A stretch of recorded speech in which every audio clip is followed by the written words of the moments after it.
नमस्कार, देश देशांतर में आपका स्वागत है। मैं हूं कुर्बान अली। पिछले सप्ताह बेंगलुरु में तंजानिया की एक लड़की के साथ मारपीट के आरोप में 5 लोगों को गिरफ्तार कर लिया गया है। रविवार रात एक सूडानी छात्र मोहम्मद अहद की गाड़ी से एक महिला गंभीर रूप से घायल हो गई थी। इस घटना के बाद जमा हुई भीड़ ने सूडान के छात्र की दोस्त समझकर पीड़िता लीना मार्टिन के साथ मारपीट की, जिसमें उसकी टी शर्ट फट गई। शहर के पुलिस कमिश्नर का कहना है कि पीड़िता को निर्वस्त्र कर इलाके में घुमाने की रिपोर्टें बेबुनियाद हैं, क्योंकि पीड़िता ने अपने बयान में सिर्फ मारपीट होने की बात कही है। दिल्ली स्थित तंजानिया के दूतावास ने इस मामले में भारत सरकार से कार्रवाई करने को कहा है। वहीं विदेश मंत्री सुषमा स्वराज ने इस घटना को शर्मनाक बताया है और कर्नाटक सरकार से इस घटना की पूरी रिपोर्ट मांगी है। साथ ही गृह मंत्रालय ने भी इस बारे में रिपोर्ट मांगी है। ये पहला मौका नहीं है जब भारत में विदेशी छात्रों या नागरिकों के साथ मारपीट या दुर्व्यवहार की घटनाएं हुई हों। आए दिन देश भर से इस तरह की घटनाएं होने की खबरें आती रहती हैं। आखिर विदेशियों के प्रति क्रूरता की ये मानसिकता क्यों है?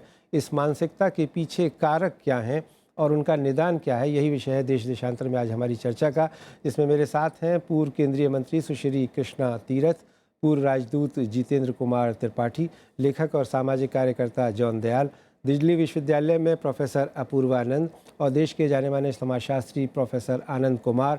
आप सभी का स्वागत है। सबसे पहले जॉन दयाल साहब, मैं आपसे शुरुआत करना चाहूँगा कि ये जो इस तरह की घटनाएं आए दिन हमें सुनने को मिलती हैं, ये बेंगलोर की घटना जो तंजानिया की यात्रा के साथ हुआ है, कोई आइसोलेटेड घटना नहीं है। आपको क्या लगता है प्राइमा फेशी कि इसके क्या कारण हैं?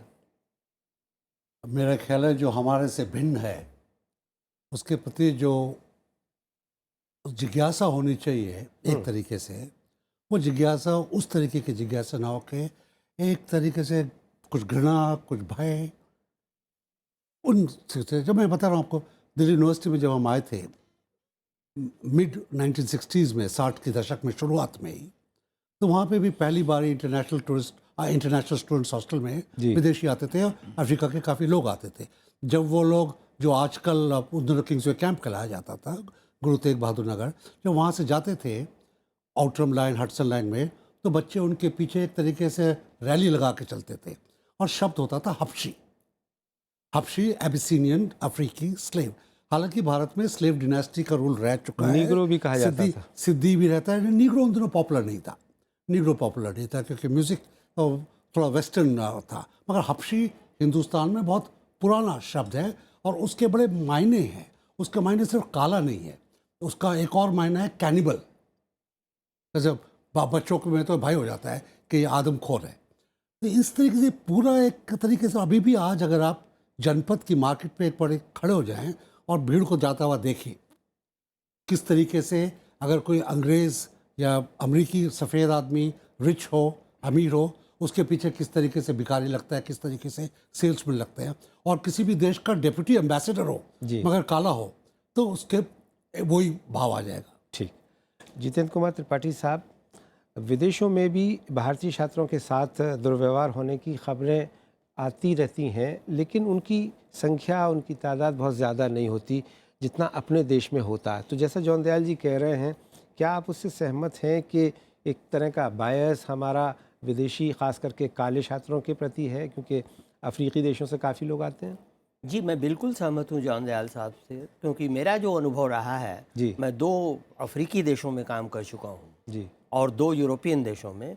मेरा जो अनुभव रहा है वो यही रहा है कि जैसा हमारे साथ अंग्रेज़ों ने व्यवहार किया था, कुछ हद तक वैसा ही व्यवहार हम कालों के साथ करते हैं, हम अफ्रीकन नेशनल्स के साथ करते हैं। यहाँ तक कि हम अपने जो नॉर्थ ईस्ट के लोग होते हैं, जो दिखने में फेशियल उससे हमारी तरह नहीं दिखते, उनके साथ भी करते हैं। जी। ये हमारी एक मानसिकता बन गई है कि जो हमसा नहीं दिखे वो हमसे खराब है, अगर वो हमारे जैसा गोरा नहीं है तो। अगर वो हमसे ज़्यादा गोरा है तो हमसे नहीं भी दिखता तो भी उसको हम अच्छा मान लेते हैं। और यही देखिए होता है कि क्या अगर 4 गोरे मिल करके हरे रामा हरे कृष्णा का कीर्तन करते हुए बाहर निकलते हैं तो लोग कहते हैं वाह वाह क्या भक्ति है। अगर हम हिंदुस्तानी भी वो करते हैं तो लोग कहते हैं पाखंड है जी। तो हमारे मन में एक दुर्भावना बन गई है चमड़ी के रंग के प्रति, जो कि बहुत ही खराब और बहुत ही डेंजरस सिचुएशन की ओर ले जा रही है। क्योंकि आप देखते हैं हमारे यहाँ रंग को लेकर के इतना, मैं तो कहता हूँ कि हिंदुस्तानी ज़्यादातर रंग भेद के समर्थक हैं। जी। हमारे यहाँ लड़की का गोरा होना बहुत जरूरी, लड़की काली हो या सांवली हो उसको वो नहीं करते। ठीक है। गोरे होने के लिए तरह तरह के क्रीम, ये दवाई वो दवाई आएगी, पता नहीं मैं क्यों आता हम हूँ इससे जितेंद्र जी आपके ऑब्सेस्ड पास हैं। में। जी। पूर्वानंद जी, आपको क्या लगता है कि ये एक रोड रेज का मामला है, मॉब मेंटेलिटी है, या वाकई जो अभी जौनदयाल साहब और जितेंद्र जी कह रहे हैं उसमें भी कुछ सच्चाई है? दोनों बातें मिली हुई हैं। अ, यह बात तो है ही कि एक नफ़रत और एक घृणा है, लेकिन यह नफ़रत और घृणा एक तो रंग को लेकर है, और दूसरी ये नफ़रत और घृणा बहुत कारणों से जमा रहती है जो इस प्रकार निकलती है। यानी कोई चाहे तो यह कह सकता है कि अगर ये काले रंग की लड़की नहीं भी होती तो भी उसके साथ किया जा सकता था, बिल्कुल हो सकता था। और इस तरह के भीड़ के द्वारा तुरंत सज़ा देने की प्रवृत्ति हम भारत में अलग अलग जगह देख चुके हैं। वो चाहे मोहम्मद इखलाक का मामला हो या राजस्थान में ऐसा मामला हम देख चुके हैं जहां भीड़ तुरंत फैसला कर देती है। और ये इस वजह से है कि हमने इसको उचित माना है कि हाँ, अगर भीड़ को किसी चीज़ की आशंका है तो वो वहीं फैसला कर सकती है और इसमें कुछ भी गलत नहीं है। इसको उचित ठहराने के लिए तरह तरह के कारण दिए जाते हैं। तो दोनों ही चीज़ें हैं।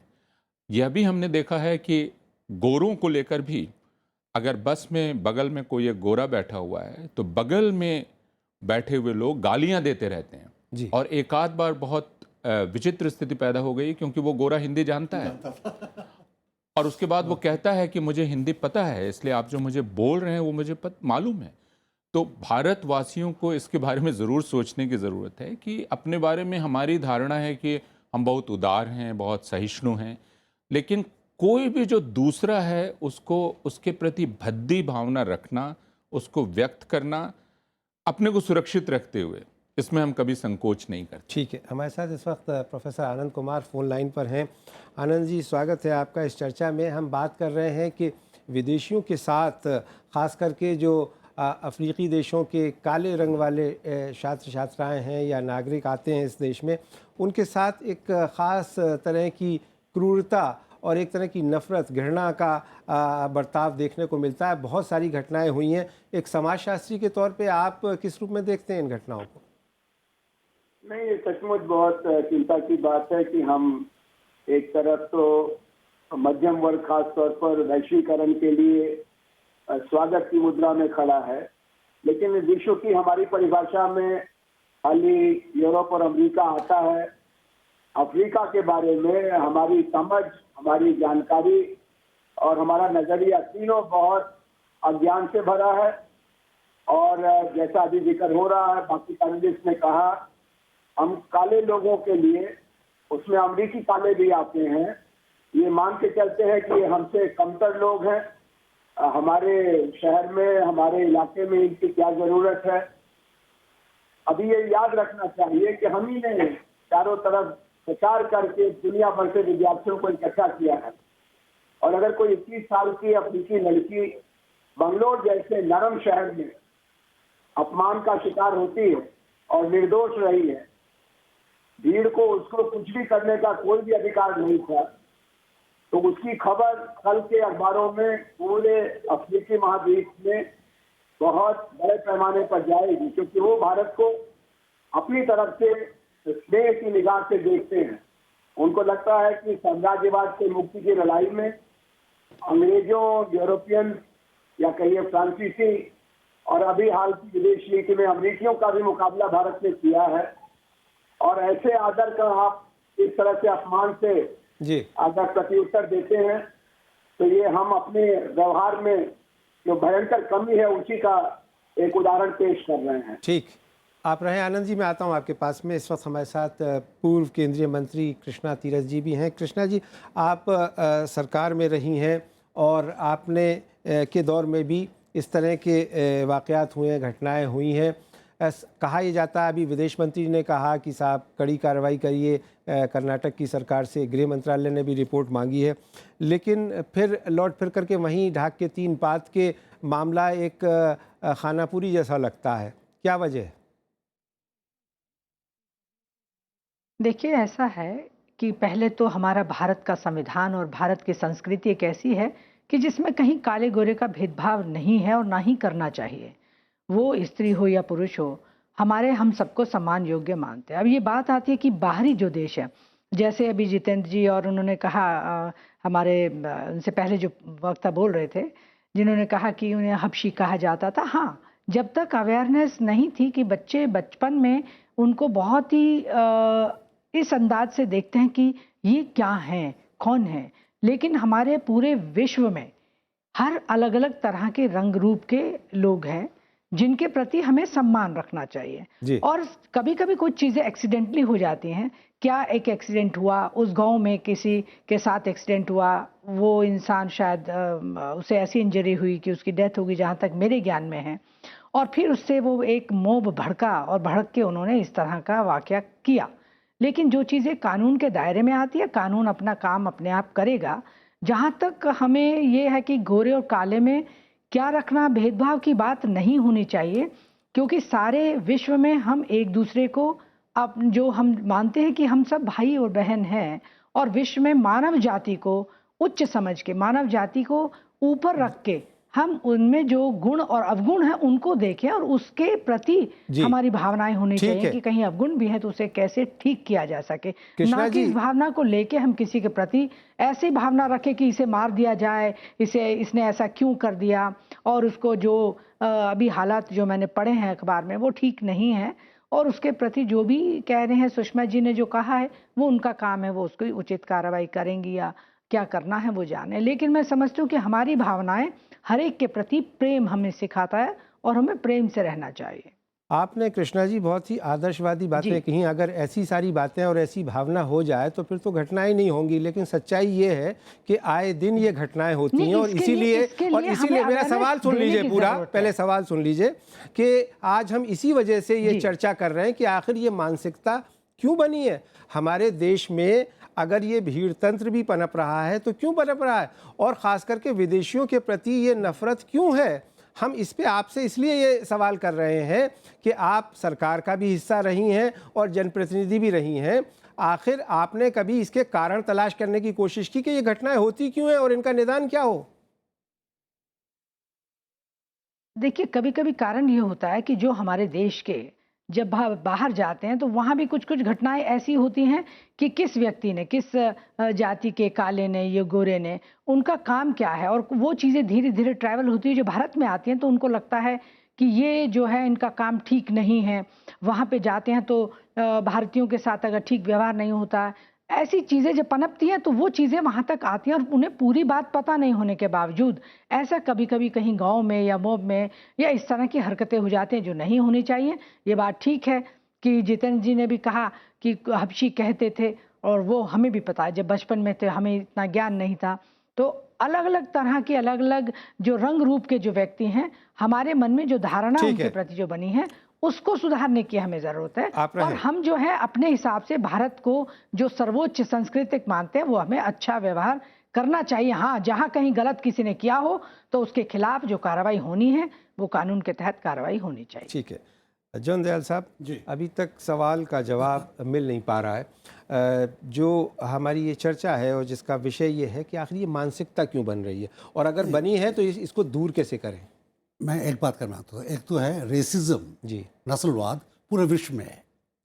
चीन को कोरियन पसंद नहीं है, वियतनामी को लाओ पसंद नहीं है, मगर हिंदुस्तानी कहीं पे भी जाए, मैं भी इंग्लैंड में रहता था, आप भी घूमे आए हैं, अमेरिका में भी अपने साथ अपना कास्टिज्म, अपने साथ अपना रेसिज्म ले आता है।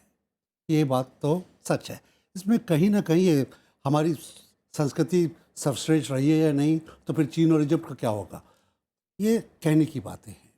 मनुष्य एक आदर्श अपने आप को लेकर समझता है, और हमारे पास जो एस्थेटिक आदर्श आया है, इंसानी रिलेशनशिप का आदर्श आया है, वो एक तरीके से राजा रवि वर्मा टाइप का आदर्श आया है। गोरा, जिसको वाइट एंग्लो सैक्सन प्रोटेस्टेंट का हिंदी रूपांतर आप मान के चल सकते हैं। उससे जो भी भिन्न होता है, चीनी हो, अपना मणिपुरी हो या वगैरह, उसके खिलाफ आ जाता है। अपने आप को श्रेष्ठ मान रहे हैं, एक सुपीरियरिटी कॉम्प्लेक्स है, जब से अपने ज़्यादा अच्छा नहीं मिलता। और इसमें आप देखेंगे हम अपनी पर्सनल लाइफ में, अपनी प्राइवेट लाइफ में इसको ले आते हैं। भारत का अंतर्राष्ट्रीय कई लड़के, मेरे कई दोस्त, उनकी यूरोपियन बीवियां हैं। मेरे किसी दोस्त की तकरीबन कह सकते हैं सैकड़ों में किसी ने किसी अफ्रीकी लड़की से शादी नहीं की है। एक ने की है, वो लड़की है जिसने एक अफ्रीकी लड़के से शादी की है, उल्टा कभी नहीं हुआ है। तो यहाँ पर एक भारतीय संस्कृति में, बहुत दक्षिण भारत में, उत्तर भारत में एक तरीके से एक अट्रैक्शन है और उसको एक सुपीरियरिटी के साथ पढ़ा गया है। दूसरी बात जो उन्होंने कही है कि भड़ास की बात है, भड़ास तो होती है, भड़ास होती है और कई तरीकों से निकल रही है और कोई भी तरीका अच्छा नहीं है। ठीक। जितेंद्र जी, आप तो विदेशों में रहे हैं और 20वीं सदी में अपार्थाइड के ख़िलाफ़, रंग-भेद के ख़िलाफ़ एक बड़ी लड़ाई लड़ी गई और ये कहा गया कि साहब अब दुनिया किसी भी तरह की नस्लवाद, रंग-भेद से अब ऊपर आ गई है। लेकिन आज भी हम उसी का रोना रो रहे हैं, उसी पर चर्चा कर रहे हैं। तो क्या अभी तक लगता है आपको कि ये मानसिकता बदली नहीं है? देखिए, कई जगहों में, कई देशों में बदल रही है। ख़ासतौर से आप देखेंगे तो वेस्ट में, अमेरिका में, जबकि पहले कालों को वोटिंग का राइट्स नहीं मिलता था, उनको सेकंड क्लास के सिटीजन माना जाता था, अब वो चीज़ नहीं है। लेकिन ये चीज़ जो बदलने की है, ये कानून से ज़्यादा मानसिकता बदलने की बात है। और मानसिकता बदलने के लिए बहुत लॉन्ग टर्म एक्शन होना चाहिए, लॉन्ग टर्म प्लान होना चाहिए सरकार का।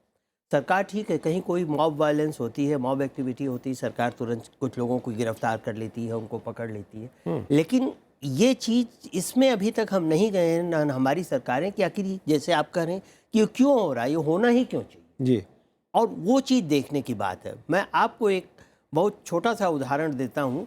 अच्छा, हमारा, जैसा कि कृष्णा जी कह रहे हैं कि वहाँ के लोगों के प्रति व्यवहार जो हमारा होता है या हमारे प्रति वहाँ के लोगों का व्यवहार होता है, वो भी यहाँ झलकता है, तो उसका भी रिपरकशन होता है। जी। मैं एक आपको उदाहरण देना चाहता हूँ कि हम लोग जाम्बिया में थे जी। 80s की बात है। काफ़ी भारतीय मूल के लोग रहते हैं और जाम्बिया का एक प्रांत ऐसा जहाँ वो कहते हैं कि 1/4 आबादी इंडियन ओरिजिन की है, क्योंकि उन लोगों ने अफ्रीकी जाम्बियन लड़कियों से शादी की हुई है कई जनरेशन पहले। और अब हम, ठीक है, हम अपने को सर्वश्रेष्ठ मानते हैं, लेकिन इसका मतलब ये नहीं कि दूसरे बुरे हैं। तो उनके कल्चर में ये है, उनके कल्चर में थोड़ा सा फ्रीली मिक्सिंग होते हैं। जी। अब हमारे लोग तो, हमारे जो वहाँ भारतीय मूल के लोग हैं, उनकी यंग जनरेशन तो वहाँ की लड़कियों के साथ फ्रीली मिक्स हो रहे थे। लेकिन जब इलेक्शन टाइम में एक नुक्कड़ सभा में एक वहाँ के लोकल नेता ने कह दिया कि भाई ये बोथ पे ट्रैफिक होना चाहिए जी, और साहब बवाल मच गया। आप मानिए कि हमारे हाई कमीशन में 400 लोगों की भीड़ जमा हो गई। साहब ये कैसे हो सकता है, ये हमारी औरतों पर निशाने कर रहे हैं। जी। हमने उनसे पूछा कि महानुभाव, आप उनकी औरतों को निशाने पे लगा रहे थे, तब आपने नहीं। जितेंद्र जी, माफ़ी के साथ मेरे पास वक्त कम है। अपूर्वानंद जी, आपको कोई इसका निदान सूझता है कि इस समस्या से हम कैसे निपट सकते हैं? इसका निदान एक तो है शैक्षणिक, इस पर हमने कभी गंभीरता से बात ही नहीं की है। हम सिर्फ ज़ुबानी जमा खर्च करते हैं, लेकिन एक पूरी प्रक्रिया है जो बचपन से हमें चलानी चाहिए, स्कूल से लेकर और समाजी स्तर पर हम उस प्रक्रिया में जाते ही नहीं हैं। इसलिए अच्छे भले घर के, जिनको अच्छे भले जो शिक्षित कहते हैं, उनके घर के बच्चे जब उत्तर पूर्व के बच्चों को चिंकी कहते हैं और उसमें गलत नहीं समझते हैं ऐसा कहना, हंस के कह डालते हैं, या हमारी यूनिवर्सिटीज़ जो कॉस्मोपॉलिटन होने का दावा करती हैं, हमारी यूनिवर्सिटीज़ में एक तरह से एनक्लेव्स बने हुए हैं, छोटे छोटे गुट। आप देखेंगे असम के लड़के अलग बैठे हुए हैं, असम के बच्चे, दूसरे मणिपुर के बच्चे अलग बैठे हुए हैं, दूसरे, तो किसी भी तरह का कोई इंटरेक्शन, कोई मेल जोल, हमने यूनिवर्सिटीज़ को भी मेल जोल की जगह नहीं बनाया है जहाँ एक नई प्रकार की नागरिकता पैदा होती है। तो यह जब तक सचेत रूप से बिल्कुल बचपन से लेकर यूनिवर्सिटी तक नहीं चलाया जाएगा और ये एक सामाजिक दायित्व के रूप में नहीं लिया जाएगा, लोग सीखेंगे कैसे? क्योंकि लोगों को तो आदत पड़ी हुई है अपने अपने दड़बे में रहने की। वैसे भी हमारी जाति व्यवस्था में बटा हुआ देश है, हम सुरक्षित रहते हैं, कभी भी दूसरे से मिलने में हम दिलचस्पी भी नहीं है हमें। तो यह तो शिक्षा का मामला है, सिखाने का मामला है कि एक अलग अलग लोगों के साथ आप मिलजुल कर कैसे रहें। यह हमने नहीं किया है। आज भी अगर हम शुरू कर दें तो बहुत देर नहीं होगी। ठीक है। अनंत कुमार जी, आपको क्या लगता है कि ये जो नस्लवाद या रंग भेद हम ख़ास करके विदेशी छात्र छात्राओं के साथ और नागरिकों के साथ अपनाते हैं, ये इस तरह की बेंगलोर जैसी घटनाएं ना हो, क्या सुझाव देना चाहेंगे? देखिए, बंगलोर जैसे प्रसंग के बारे में तो दोनों बातें हैं। एक तो भीड़ को, दुर्घटनाओं को लेकर के ऐसा लगता है कि पुलिस को हम भरोसा क्या करें, वो तो वहाँ ले दे के मामला रफा दफा हो जाएगा। और ये पूरे मुल्क में मानसिकता है, गाजियाबाद में भी है, बनारस में भी है, तो बंगलोर को अलग से कहना गलत होगा। इसमें एफिशिएंट और इफेक्टिव जस्टिस की बात नहीं रहती है। ट्रैफिक एक्सीडेंट्स को लेकर के, रोड रेज को लेकर के अभी भी उदासीनता है। दूसरा, आप जानते हैं कि स्टीरियोटाइप की बात है। एक तरफ हम नेल्सन मंडेला को देश में बहुत सम्मानित लोगों की सूची में देखते हैं और उसका हमको गर्व होता है, लेकिन दूसरी तरफ दिल्ली जैसे भी शहरों में नाइजीरिया के लोगों को लेकर ये छवि है कि ये दूसरे तरह के कामों में लगे हुए हैं।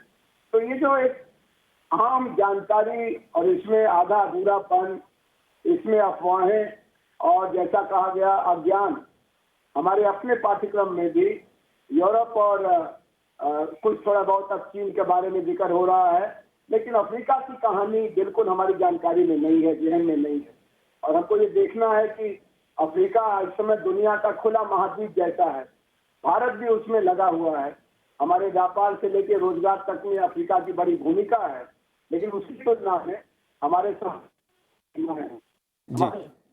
बहुत संक्षेप में जी। जी हाँ, कोई वजीफा वगैरह देखने को बुलाया जाता है जी लेकिन तो जी, आपसे हमारे संपर्क शायद टूट गया है। आनंद जी, हम आएंगे आपके पास में। बहुत संक्षेप में। बहुत संक्षेप में करना रहा जी। हूँ। आज़ादी के बाद ये तीसरी जनरेशन है हमारी, जी। तीसरी पीढ़ी है। ऐसी बात नहीं है कि हम अभी 3 पीढ़ियाँ हो चुकी है जो कि कंपलसरी एजुकेशन के थ्रू गुजर चुके हैं, मगर तब भी हमारे अंदर पनप रही है, ये शर्म की बात। ठीक है, कृष्णा जी, आप क्या कहना चाहेंगी अपने मंत्रालय के अनुभव के आधार पे कि पूर्वानंद जी ने जो बात कही है, क्या वाकई किसी तरह की ट्रेनिंग की ज़रूरत है यूनिवर्सिटीज़ में, स्कूल में, कॉलेजेस में?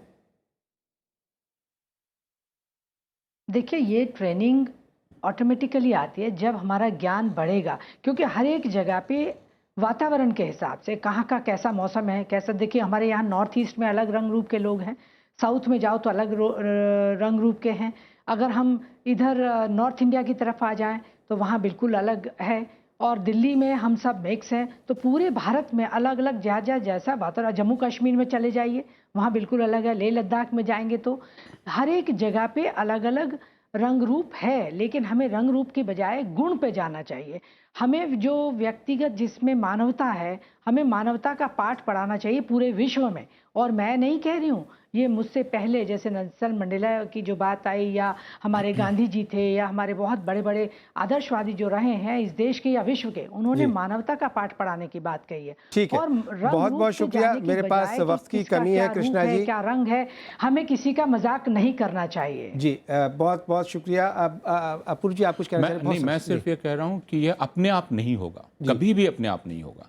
हमें बिल्कुल सचेत लंबी शिक्षा का कार्यक्रम चलाना होगा, ऑटोमेटिकली ये नहीं होगा। जी, अब मेरे पास वक्त बिल्कुल नहीं जितने जी, माफ़ी के साथ बहुत बहुत शुक्रिया आपका, जॉन दयाल साहब, पूर्वानंद जी, डॉक्टर आनंद कुमार और कृष्णा जी, इस चर्चा में जुड़ने के लिए। तो हमारे पैनलिस्ट का भी ये मानना है, और मेरे ख्याल में वक्त का तकाजा भी है, कि ये जो मानसिकता बनी है ख़ास करके विदेशी और काले नागरिकों के साथ, अफ्रीकी देशों के जो नागरिक हैं उनके साथ जो दुर्व्यवहार की मानसिकता है, इसको बदलना होगा, तभी बंगलौर जैसी घटनाएं रोकेंगी। इसी के साथ इस चर्चा में मेरे इतना ही। नमस्कार।